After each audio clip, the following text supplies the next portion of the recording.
Welcome back, and we're just gonna continue on here.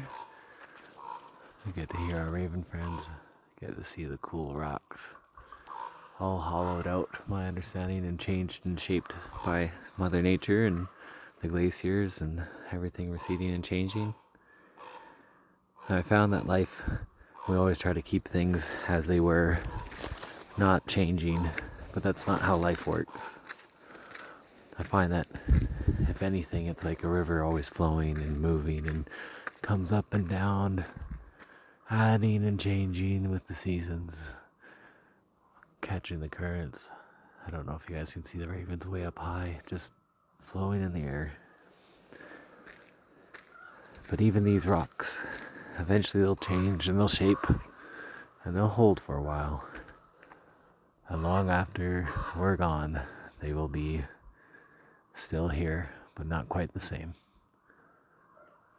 And even the ancients, like the trees, there's not much left for old growth anymore, but it's really amazing to think about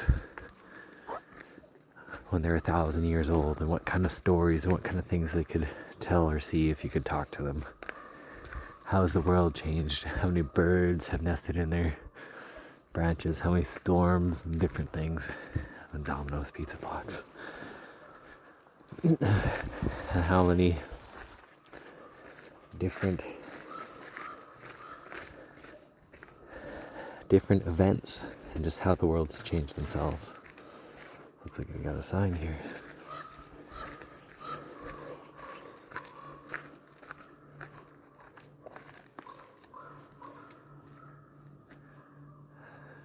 But yeah,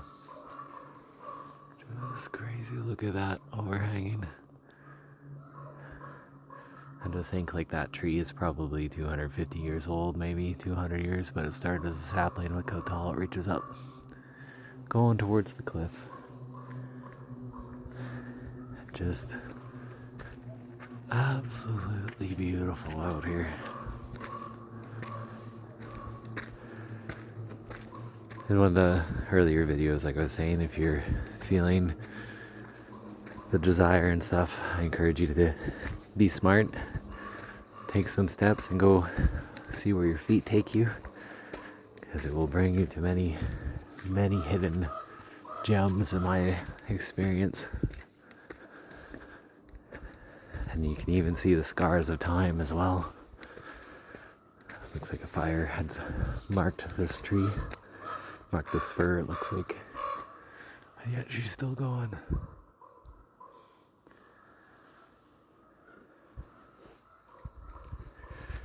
I'll see you in the next one, and we'll continue our journey.